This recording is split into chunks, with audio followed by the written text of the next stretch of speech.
Kristo ang daan, ang katotohanan at buhay patungo sa Amang mahal. Alleluia, Alleluia,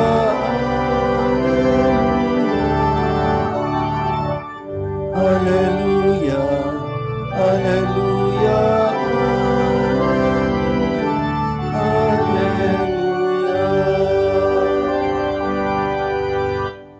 Sumainyo ang Panginoon. At sumaiyo rin. Ang mabuting balita ng Panginoon ayon kay San Marcos. Papuri sa iyo, Panginoon.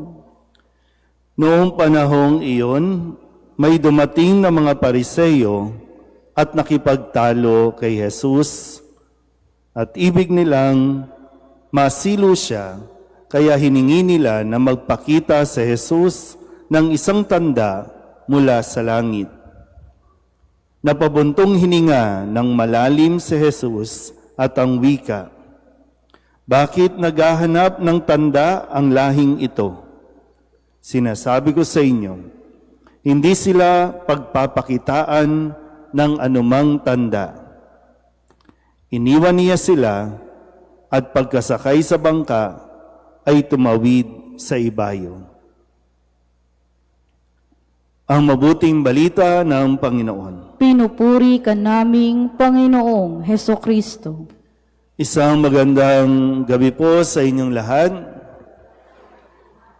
Ngayon po ay Lunes ng ika-6 na linggo sa karaniwang panahon, 2 araw bago po tayo magpalit ng panahon o season bago tayo pumasok sa Kwaresma. So ngayon, mapagnilaya-nawa natin kung bakit nga ba tayo ay hindi nagkakaroon ng kapanatagan, lalo na para magandang hamon kasi ito na mapagnilayan, lalo na para sa mga taga-simbahan, palasimba, mga naglilingkod sa simbahan. Kaya nga, ngayon din ay sinisimulan natin na marinig at pakinggan ang sulat ni Apostol Santiago sa unang pagbasa. Sa mga susunod na araw, ito yung ating mapapakinggan. At pinapaalala niya na maging masaya pa rin tayo sa kabila ng mga dinadanas na iba't ibang pagsubok sapagkat alam ninyo na lalong magiging matatag ang inyong pananampalataya. Sa karanasan natin, hindi naman laging masaya ang paglilingkod. Tama ba? Pero magandang mapag-isipan kung tayo ba ang nagiging sanhi ng kasayahan sa paglilingkod o tayo ang nagiging sanhi ng kalungkutan sa mga naglilingkod. Kasi kahala natin, di ba? Bakit gano'n? Naglilingkod lang naman tayo. Bakit makakarinig ka ng chismis? Makakarinig ka ng mga sabi-sabi? Makakarinig ka ng maraming mga sinasabi tungkol sa iyo. Di ba may mga ganun kayong kwento, no? Na maglilingkod ka lang naman, pero biglang mayroon kang maririnig na mula din naman sa ibang tao, na, uy, alam mo ba, sinabi ni ganito, ay, nako talaga naman, at ito pa. Di ba, may mga ganyan tayong kwento. At ang problema ay yung attitude natin. Hindi kasi natin kayang kontrolin kung ano ang pwedeng sabihin ng ibang tao sa iyo o pwedeng meron silang imbentuhing kwento tungkol sa iyo. Pero yung attitude natin, yun yung kailangan nating masuri. Na ibinibigay sa atin din yung halimbawa, paano ba hinaharap ni Jesus ang mga taong ito na patuloy siyang sinusubok? Patuloy na hinihingan siya ng tanda. Mayroon ng mga naipakita sa Jesus, pero sadyang may mga taong hindi makontento sa kanyang kabutihan ng mga ginagawa, sa kanyang pagtulong. Kasi nitong mga nakalipas na linggo, narinig nating may pinagaling siyang inaalihan ng demonyo dahil sa pakiusap nung ina. Meron siyang pinagaling na bingi at utal. Yung marami nang naipakita, pero may mga tao pa rin na sinusubok siya at hinahanapan siya ng kamalian, kaya't patuloy na sinasabing, magpakita ka sa amin ng tanda. Pero anong sagot ni Jesus? Nag-comment back ba siya sa mga post ng mga pariseyong ito? Hindi. Anong ginawa ni Jesus? Buntong hininga.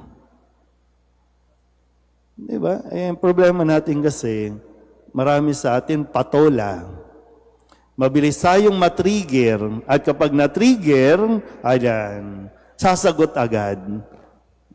Papatunayan din talaga na, kala mo ikaw ang magaling, papatunayan ko sa iyo ako ang magaling. Kaya tuloy, nagpapagalingan. Ganyan din nangyayari sa Senado natin, di ba? Pagalingan ang pagalingan. Patunayan mo. Papatunayan naman ito. Hahanap ulit. Papatunayan ulit. Kaya, wala. Lalo na sa atin.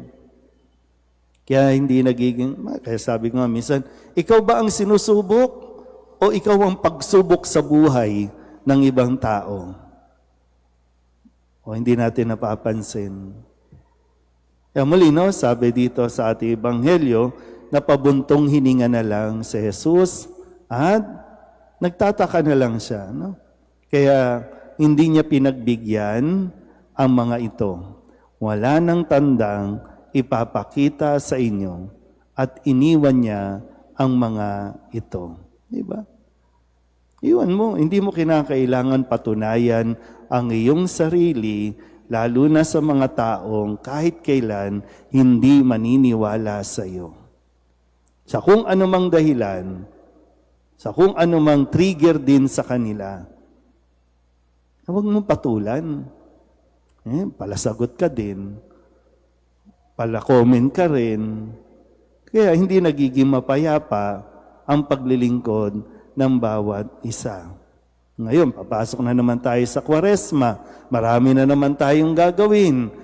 May mga istasyon ng krus tayo, may mga pagbibisita iglesia tayo. Baka mauwi yun sa, mas maganda ang istasyon ng krus namin. Mas maganda ang plano namin sa mahal. Ano to? Competition?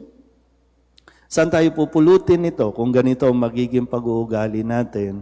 Kung papatulan natin ito, mahuhulog lang tayo sa trap.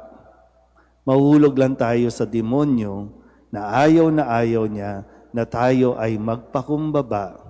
Hindi kabawasan sa atin kung hindi tayo kilalanin. Tandaan niyo yan.